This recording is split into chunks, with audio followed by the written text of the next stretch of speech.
जलुछि जंगल केन्दुझर बनखंड तेलकोई वनांचल कुलजरा एवं बेणा गाँ मझिरे थिबा पहाड़ में निया लागिछि। पहाड़ मझिरु निया लागि समग्र जंगल को व्यापिछि। फल गजलता पोड़ी पाउंस होगलानी। एही पहाड़ पाखरे एक झरणा बहि जाउछि। तेणु एठी हाथी सहित अन्य जंगली जंतु थाई पारंती एवं निया जोगु सेमानकर जीवन मध्य विपदरे। 8 किलोमीटर दूर वनांचल कार्यालय रही निया को आयत्त करने कौन वन कर्मचारी देखा मिलुनी। एने अधिक सूचना देउछन्ती हमर प्रतिनिधि चिन्मय साहू। जंगल केन्दुझर बनखंड तेलकुई वनांचल कुलाडरा एवं बेणा गाँ मझिरे थिबा पहाड़ रे एबे निया लागिछि। एवं जदि आमे कहि परिबा जे ए निया रास्ता कड़रू जंगल को आसी नाही।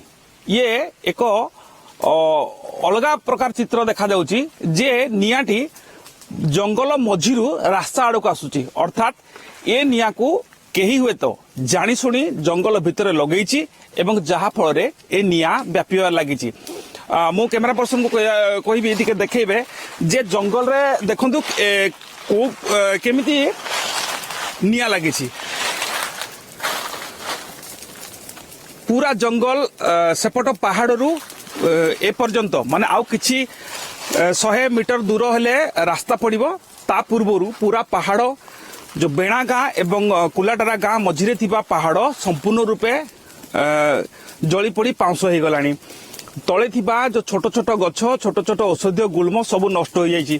एवं जदि आमे कहि परिबा ए जगह रे एठी हाथीकर वासस्थान रही थाए। जेहेतु पाखरे झरणा अछि तेणु हाथी माने एठी चल प्रचल करंती। हाथी माने रही भी थांती। किंतु वर्तमान जेहेतु निया लागुची वर्तमान सेमानकर जो वन्यजंतु अछंती हाथी एवं अन्य वन्यजंतु अछंती सरीसृप अछंती सेमानकर जीवन वर्तमान विपद रे।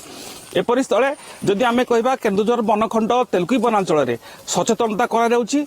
किंतु सचेतनता परे भी लोके जानी सुनी निया लगे दी। कारण ए चित्र बयान कर लोके जानी सुनी निया लगे। कारण जंगल मझिरु निया रास्ता आड़ को व्यापुची।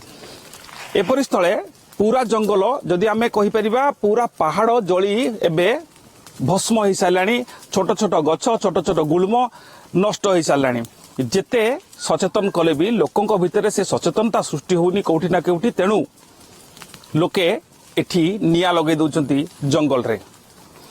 तबे याकु नै वन विभाग केते तत्पर होईची ता मध्य एक प्रश्नवाची सृष्टि करछि। कारण जदि आमे कहबा वर्तमान दिन 11टा रु 12टा भितर जदि निया सकाळ के लगेथिबो दिन 11टा रु 12टा भितर ए निया वर्तमान व्यापी चलीछि।